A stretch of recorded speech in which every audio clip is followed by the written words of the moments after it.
Hello everybody, and welcome to the first week's lecture for our cuddly little BLAR11045. I'd just like to introduce you to, I was going to say a couple of people here. So here is Dexter. Say hello, Dexter. Woof woof. What's going on, big boy? So this is Dexter, who's normally with me, and the other one climbing up there is Kingston. Now when you come to the tutorials, they're always here, normally snoring in the background. So if you like dogs, come and visit them, because they've got more common sense than I have. Now let's try this new way of doing the lecture, so you can see me and I can also run the lecture. And they also have a little Barney now and then in the background. And Dexter coughs a lot because he's not a heavy smoker, but he's quite old now. He's over 14 and he's got a bit of a heart failure.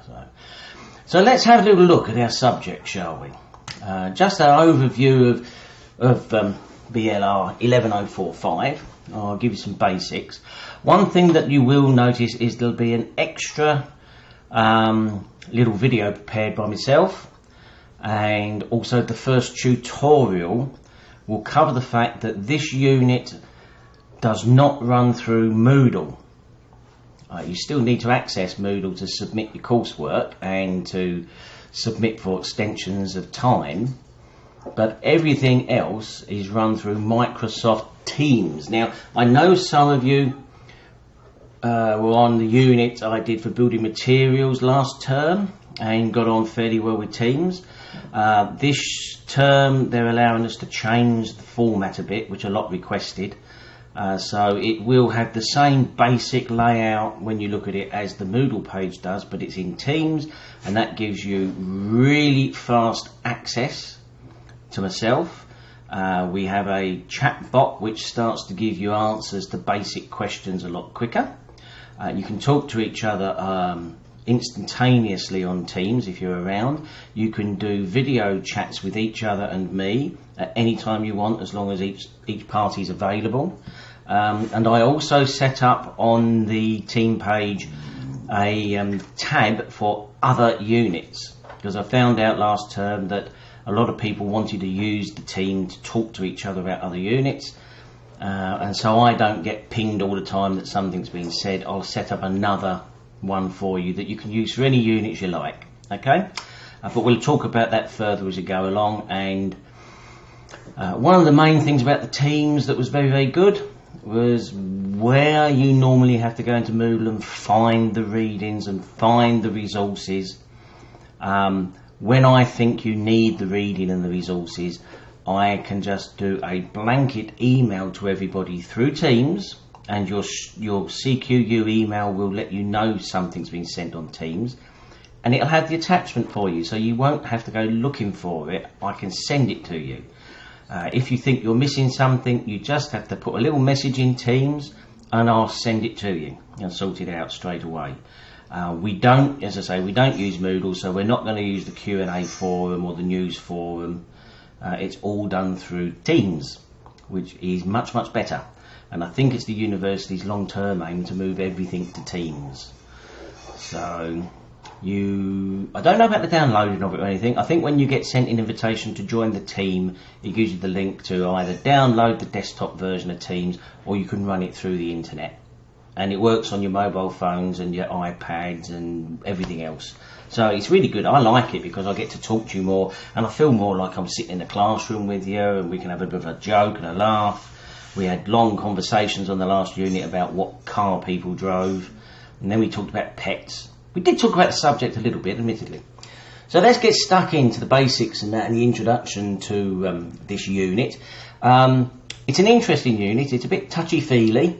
I'm not the world's greatest tree hugger, although I do accept that things are going wrong, but I'll let you make your own minds up about that, whether humans are the main cause or we're just a little bit of the cause or whatever.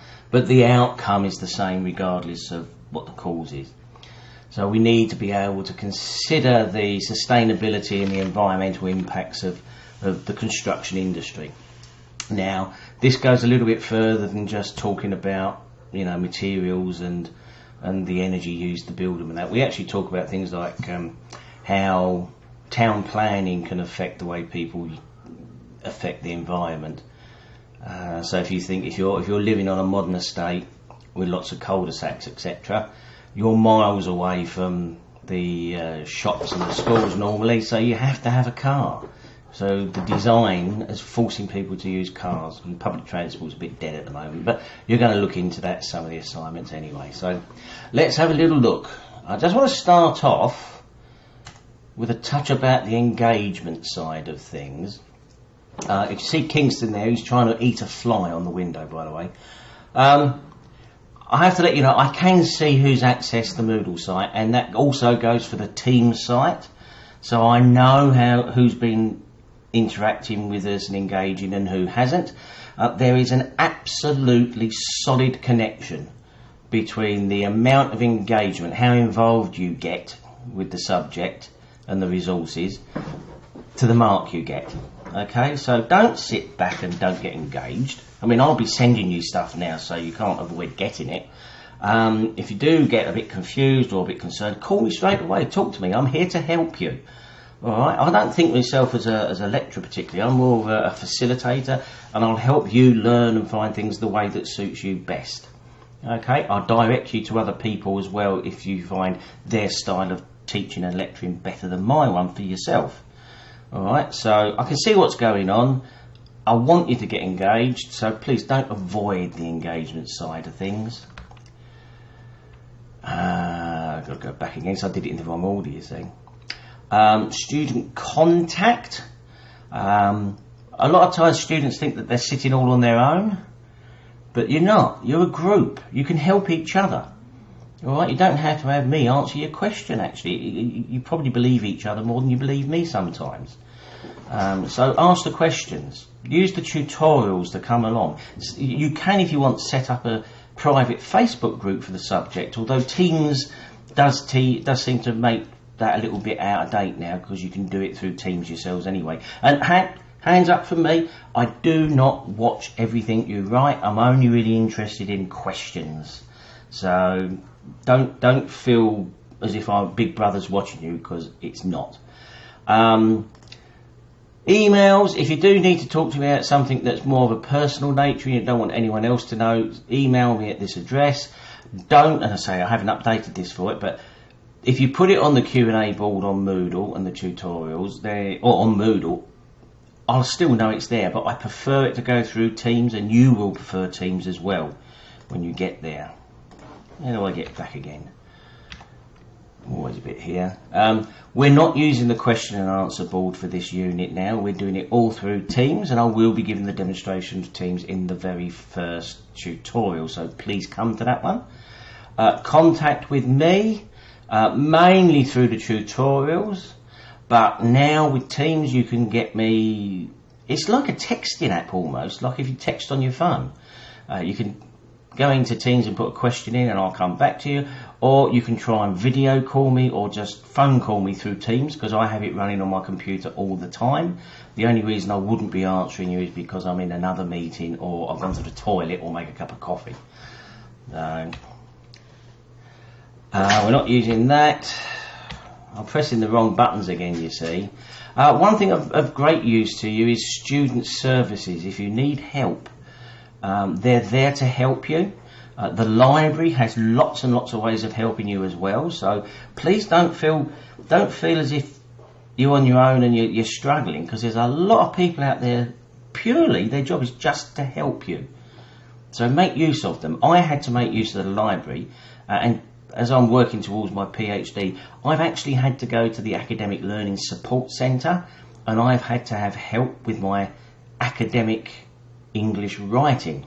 I spent 35 years plus in the commercial world without any problem, but I can't write academic English, so I had to have help. So even lecturers have help in their studies. Okay, so go for it. Student contact. Now, the unit itself, basically it's a foundation unit. It doesn't go into massive detail, but it's a good base. It's a good base unit for a lot of uses, especially your other subjects, because all the assessments are required to be in professional report format. As I said, we're not pro or against any arguments about climate change. We're just dealing with the actual issues that are occurring to us at the moment.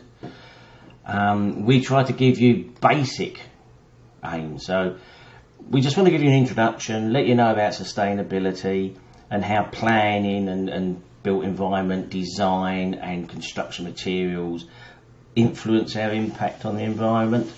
It's only an introduction, and you will do this in a bit more depth later on, depending on what degree you're actually doing. A little bit about me for people who don't know me. I'm actually a chartered building surveyor from Britain, which is not the same as a building surveyor in Australia.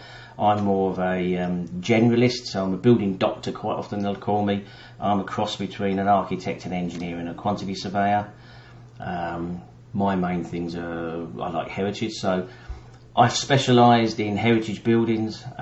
In Australia I've been a facilities and asset management consultant, whole of life profiling, i.e. from inception of feasibility of a building all the way through to its disposal. I work out the costs and everything for that.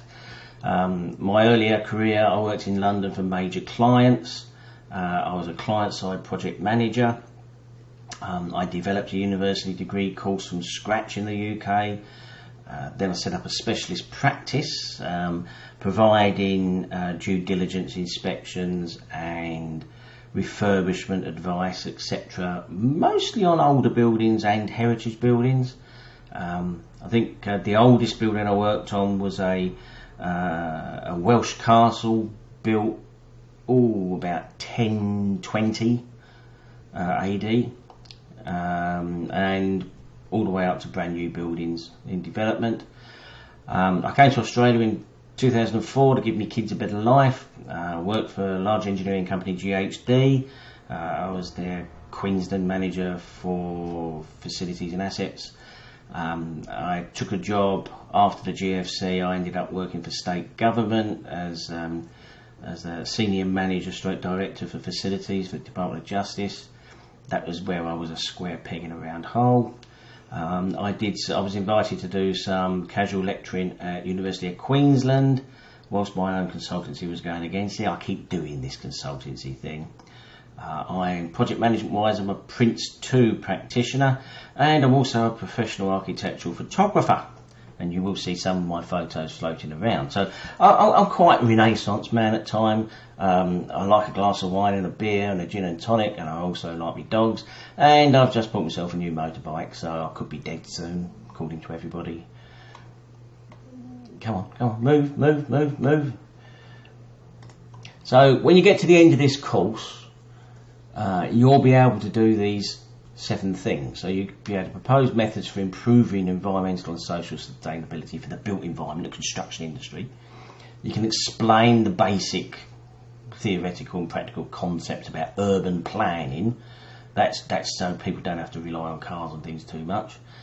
You can have the right design responses for the different Australian climate zones, because we go from sort of like alpine snowy regions to complete deserts.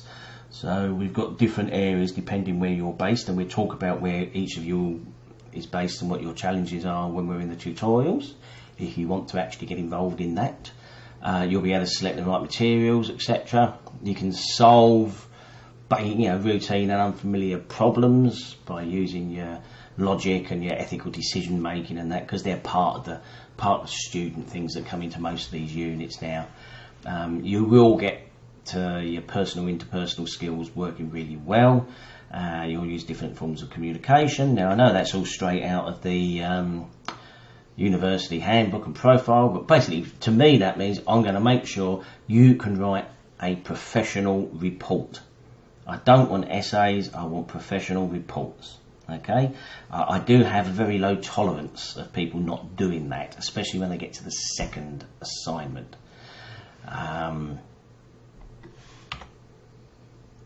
Now we've done that. See, I'm pressing the wrong button again. I'm always doing this. There are some readings, and I will be sending you bits and pieces through Teams. So it says check the Moodle site, but I will be sending them to you, so you don't need to do that anymore. Everything's released on a Monday, but I do tend to send you things. If I find something of interest, I'll send it to you straight away. So you'll end up getting something from a newspaper article or a YouTube video or something that I found that might be of interest to you. And I do send a lot of different things to you because I'm hoping that everybody's different. You've all got slightly different interests.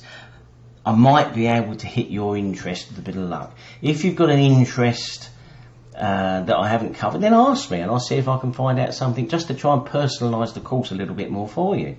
Because I want you to enjoy some of the course, if not all of it. Okay? But you must do your own research.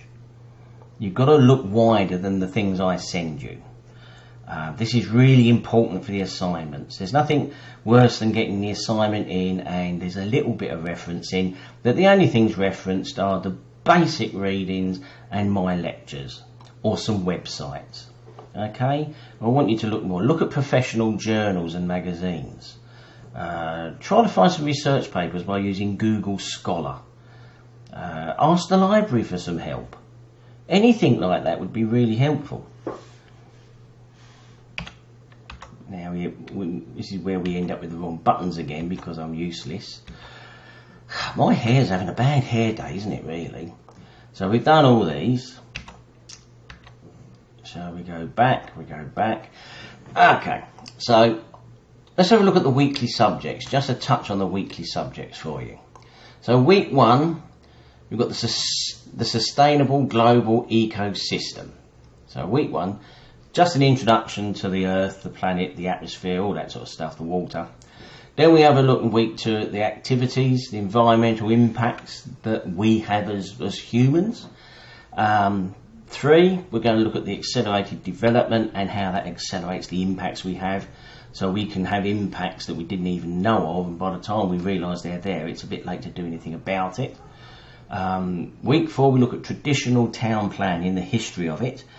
Why do we look at that, you think? Well, remember, when we started out, and we started with villages and little towns and things, we didn't have cars and buses. We had feet and horses. So things had to be close by, and we had minimal impact on anything. We'll look at planning theories, we'll then analyse it and then have a debate in the tutorial about that in week 5. Week 6, we're going to look at urban and regional development and eco-sustainability. Okay, so it's different, urban to regional is slightly different, it varies.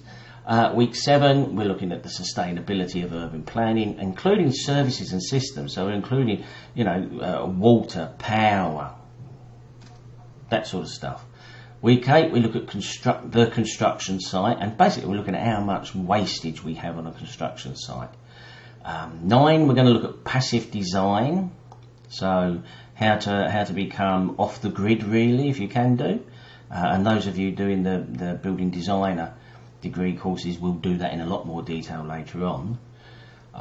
We'll look at materials. In week 10, 11, we'll just have a review of the values, reforms and limitations. And week 12, we look at the law and things like that. Now, normally, I've rolled up week 11 and 12 into week 10 if I can manage to do it to save you a bit of time, but we'll see how we go along as we get there. The lectures themselves, just so you're aware, the lectures themselves. Now, I've got Moodle up here, but we're going to do it through Teams. But Moodle will still be supported in the side, but I won't be using it much. I will add links to the recorded lectures and the tutorials in Moodle, but I will also be sending those links directly to you through Teams. Okay? So you will get them. All the lectures are pre-recorded, okay? I release them on a Monday each week. They go into Moodle, but as I said, I will email you the link directly through Teams, okay? So you'll be spoon-fed this. Everybody likes it. The tutorials, I have to check whether it's Wednesday. I think it's still Wednesday at 7. It's a Queensland time. Sometimes I don't record them. Sometimes I do. So it's worthwhile trying to get to them if you can. And there is a direct connection between how good your marks are and whether you attend the tutorials and ask questions and listen to questions. Okay, my tutorials are based on a question and answer basis, so I'll ask you a question and you ask me a question, etc. Normally lined up with the tutorials. There is a study guide. You can download that from Moodle, but I'll be sending it to everybody probably in the first week on Teams. Okay, but you need it. Remember, do your own personal study. You've got to do more than what I give you. So there's your lectures for you. Now, let's look at the assignments, and I'm still just rewriting these a little bit. Okay, so there's 3 assignments. I will give you templates and things as needed. You can download them from Moodle, but remember, I will send them through Teams. Think of Moodle as the standby in the background, all right? It's annoying for me at the moment. I have to maintain Moodle and Teams, but honestly, Moodle's very static now, and I just put things you can download. I'm going to give them to you anyway. Assignment number 1, okay, worth 30%. It's due, I think I've changed that to Friday. I'll confirm it, you'll see it in the profile. End of week 4, really. You've got to do it through Turnitin. There's a slight change. I want every single assignment you do as a Word document. I do not want a PDF. Okay? A Word document lets me turn track changes on and put comments all the way through for you, which is a much better level of feedback. So assignment number 1 gets a full track changes all the way through it, plus the marked rubrics. Assignment 2 gets the rubrics and a few track changes, not a lot. And then assignment 3 just gets the rubrics, because I'm assuming you're learning as you go along. So when you do get the first assignment back, please take note of what I've said, because I get a little bit, what shall we say, arsey, when I realise I told you something in one and you've ignored it. So don't do that for me, please. It's not what I want. Then assignment number 2 is worth 35%. We're up to week 9 here. It just gives you an idea how many marks there are for these things if you want to go for them. And assignment number 3 is right at the end, coming up. And you can see total of 35 marks. Submission requirements are very important. They are a minimum set of requirements, okay? Minimum requirements. They're detailed in the Moodle site and they will be sent to you also through Teams, so there's no excuse not to follow these. Basically that means it's got to be a professional report, it's got to have an automatic contents page, it's got to have a front cover with the minimum information on it, which I'll tell you what it should be. It should have page numbers, each question 1, 2 and 3. So question 1 would be a main heading starting on a new page, and you might have subheadings under it. So question 1 starts on a new page. Question 2, the main question, starts on a new page. Alright? And you can use subheadings. I love graphics, I love pictures. Use as many illustrations as you possibly can, because they really help me understand your answer. Alright? Do not hold back. Look at textbooks and see how they're presented. They've got loads of pickies and graphs and photos in them. Do the same thing for me. I have to warn you about the plagiarism thing. Okay? Basically copying. Everyone thinks of it as copying, or contract cheating we've got now, where you can download assignments off the internet, or you can send the question and someone answers it for you. We are catching so many students doing that now. And there's also the fact that if you've used a contract cheating site, then they'll write the paper and it doesn't get picked up. Then when you get your degree, they are beginning to blackmail people. So it's just not worth it. As I should point out to you, for assignment number 1 and number 2, I am happy to look at one version of a draft assignment before you submit it. So you can do what you think's right, send me the draft, and I'll pop it back with track changes. And I'll do that for assignment number 1 and assignment number 2. I don't do it for 3.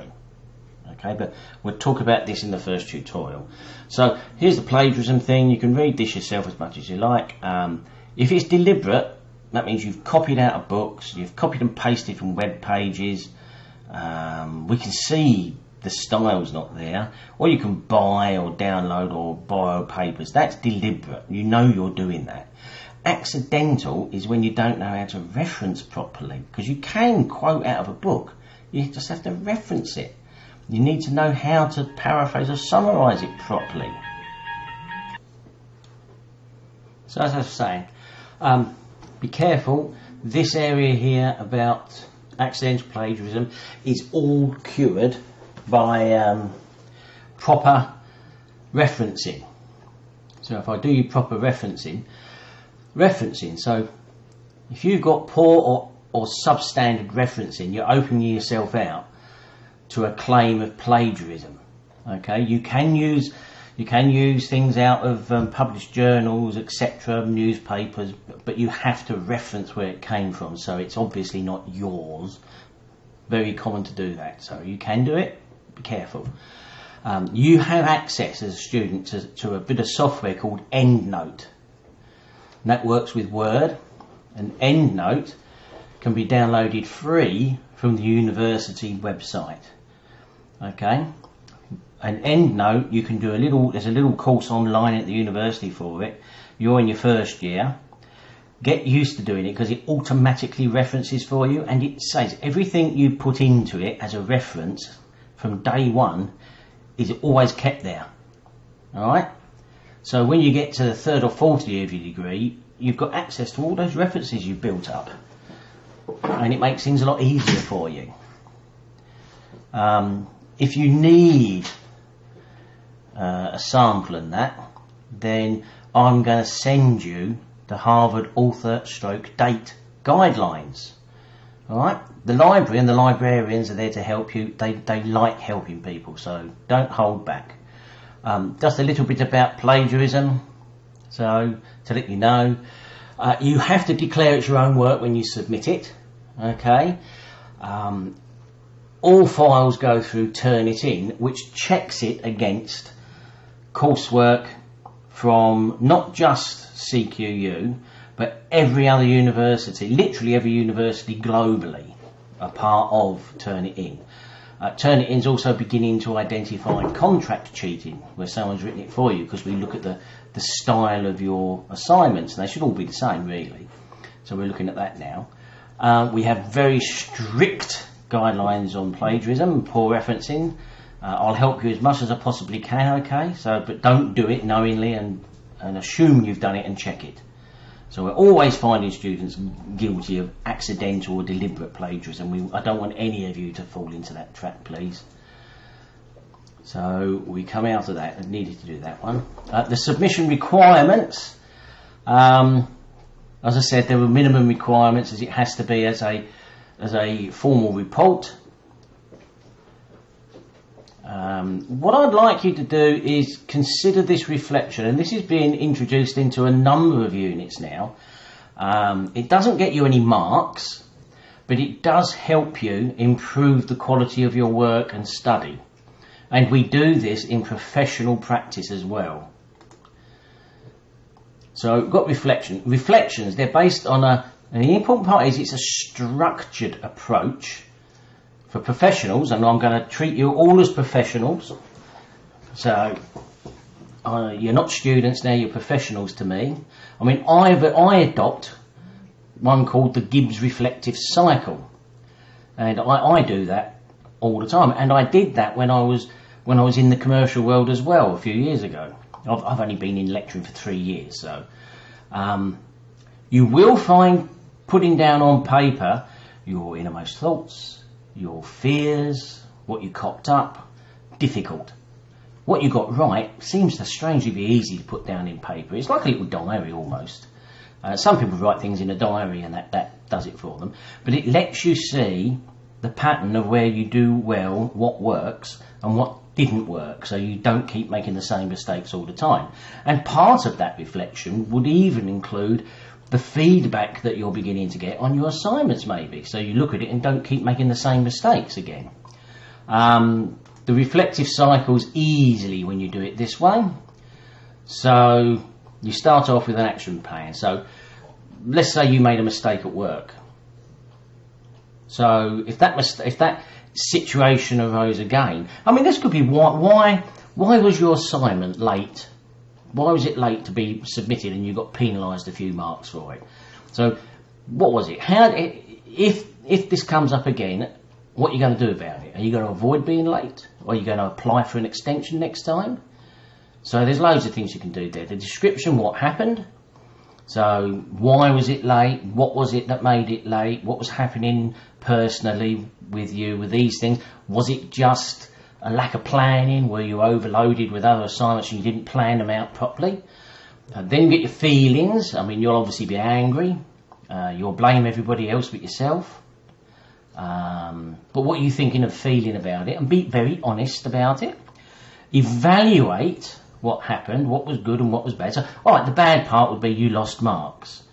The good part might be you now fully understand the system and it won't happen again. Or that you now understand you can apply for an extension. That would be a good part. Everything's got a good and a bad side to it, everything. Then you analyse it, make sense of the situation, and then conclude what could you have done, which means what you do next time. And it's just a circle like that. And my one is just these headings. I have a Word document with these headings and I just fill in the blanks underneath it. That's all I do. At the university, they like to be able to look at one of these for your teaching and everything. But professionally, we do it. A lot of people do it and don't even know they're doing it. Subconsciously, they're doing this. And this is what happens. This is how you gain professional experience and knowledge. So consider that. One thing I would say, because we're all going to be talking an awful lot, political correctness. I'm probably the most politically incorrect person you could meet. I have a big issue with political correctness. I think it's all pretty stupid and gone too far. But the basic is, be careful of upsetting people, all right?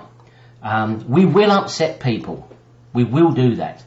But we apologise. Now, if you're the person who's been upset, don't go running off and make a complaint straight away.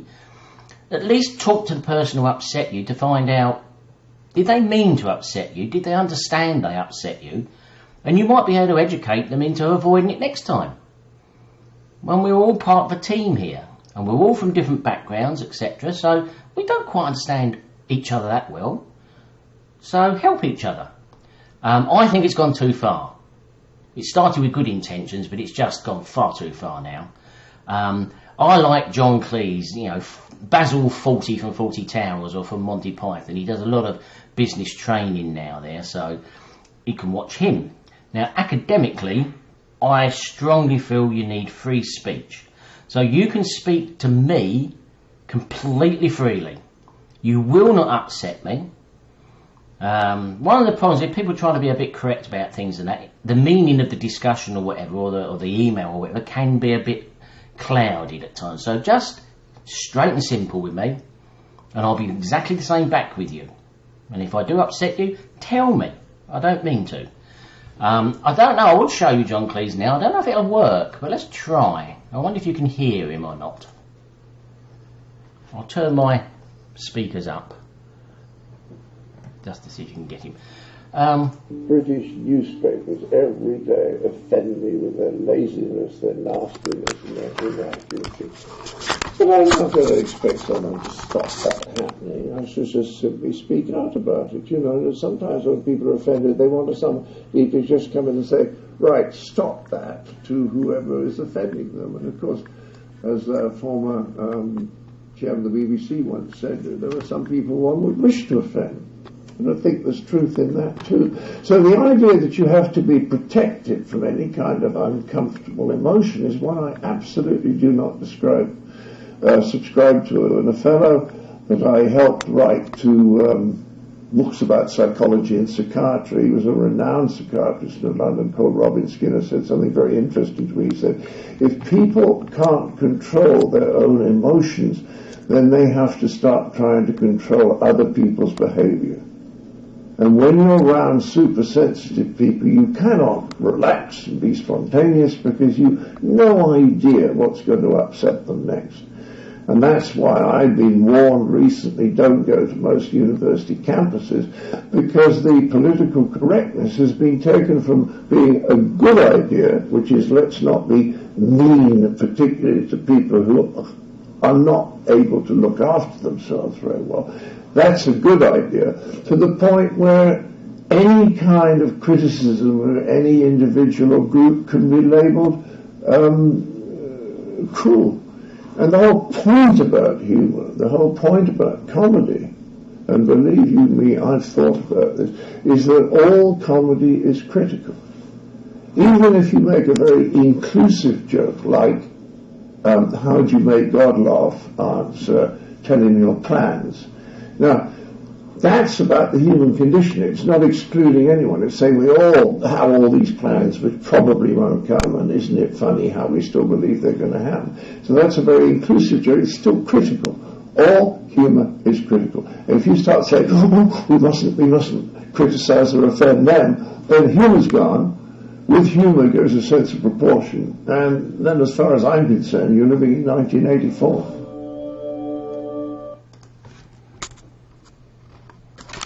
Oh dear. He's a funny bloke. But he's absolutely true. So I hope you could hear that, otherwise just hit the link and you'll be able to see John Cleese doing that, so it was quite interesting. We pop out, remember the reflection part, we've done that, the sustainable global ecosystem. I'll just give you a quick intro to these two. So basic about the physical and biological systems, they are all interrelated, they're all interdependent, okay? So we need to look at it. So look at the layers of the Earth. Earth's layers. There's the lovely little Earth from Apollo 11. First time we'd ever seen ourselves so isolated.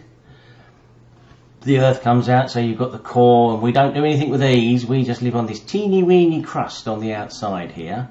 And then we've got 300 miles or 480 kilometres of atmosphere. We only really live in the bottom 3 or 4 kilometres of it. And then we've got oceans. And our effects all affect this bit at the moment. Okay? So we're just living on that little bit at the top. The carbon cycle, which we talk about an awful lot, is nice and straightforward. So the trees suck carbon in and put it out and suck it in. Bacteria in the soil do it, vegetation recycles it. Strangely, we've now discovered that the oceans are a giant store for carbon. The problem with carbon is carbon dioxide, when it gets into the atmosphere here, it starts to warm the planet up. It's trapping heat from the sun in the property, and we're pumping out loads of the carbon from everything we do. Now, whether we are the main cause, whether we are just a little bit to it, doesn't matter. We really are just trying to wean ourselves off fossil fuels as much as we can, because they're going to run out soon anyway. Now, I don't know if there's any questions, but you can ask me through Moodle at the moment, because I don't think Teams goes live until the first day of the term. And there is a mentor program for you. We've got volunteers. They're normally 3rd and 4th year students. They've completed the first year study, but it's normally 3rd, 4th years we tend to find.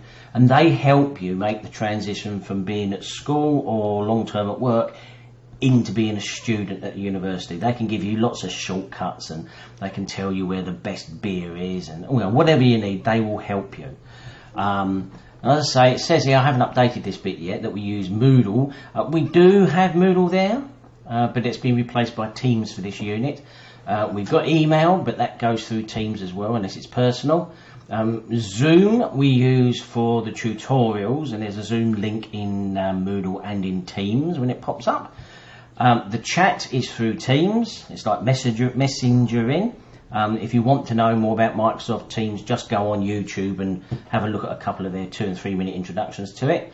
If you're anywhere near me, I'm based in Mackay. We can have face-to-face catch-ups or personal video calls. Any method so I can talk to you, I don't mind. Okay? I want you to make sure you're connected. I don't care where you are in the country. I mean, I've got students that are in Singapore and other places like that. All that support's available to you. If you come up with some tips, they don't have to have anything to do with the particular unit or the course we're doing. You just come up with tips that work for you. Share them through Teams with others. help each other out. You've got experts waiting to help you. So you've got the academic learning, like I told you, I use those to help me get my academic writing better. You've got counselling services that help you if you're going through a difficult time for whatever reasons. We've got course advisors if you're thinking you're in the wrong course and want to transfer. Lecturers like myself would help you out with not just the unit, but anything I can help you with, anything at all. The library, my tutor, I think that may or may not be here this year, I've got to check. Share and engage with yourselves, alright? So if you're struggling with a question, ask all your fellow students about it. If you're frustrated about something with the design of the course, or Teams or Moodle's not working, or I've not answered something, then don't keep quiet about it, let us know straight away. And you might be living near to one of our campuses, so you've got free use of those. We've got libraries, and we've got library staff that could help you in our campuses around the country. So have a look where those campuses are. Email. If you've got any courses or viewpoints, you can go to Moodle there, but remember, it's being replaced by Teams for us. So Teams is your main way of keeping in touch with little Mimi. That's the introduction done. I'm now going to just record one separately for Teams, which I'll send to everybody by email probably, and I'll also put it in Moodle. The first tutorial will take place in week 1. So just check out when that is. I've updated the Moodle page with the right information for that, and that's got the link to the Zoom, so you can go through Moodle for the first week. Then second week onwards it'll all be in Teams. Unfortunately IT are not releasing the Teams sites to the lecturers until the first day of the first week of the term. Go figure. Like to have them ready now. Also, as I should have mentioned at the very beginning, because I've been going on for a while now, I don't do short lectures. I'll just talk until I've covered what I want to cover. Being pre-recorded, you can watch the lecture all in one go. You can watch it in 10-minute bites. You can watch it wherever you like, on whatever app you want. It's there for your flexibility, alright? And for most of the lectures, there's also a PDF download of the slides. Alright, and I make those available as soon as I possibly can, so hopefully you can sit there and write comments over them while you're listening to it. So that's it. Nice to meet everybody. Pop off and have a quick look at the Teams thing on YouTube if you haven't done it yet, because a lot of your units will be moving towards that in the next year or so. And good luck. I'm looking forward to helping you all pass with a really good mark. Ta-da! And I think the two boys down here, if I move back, Dexter and Kingston, would look forward to seeing you all in the tutorials. So, ta-da for now.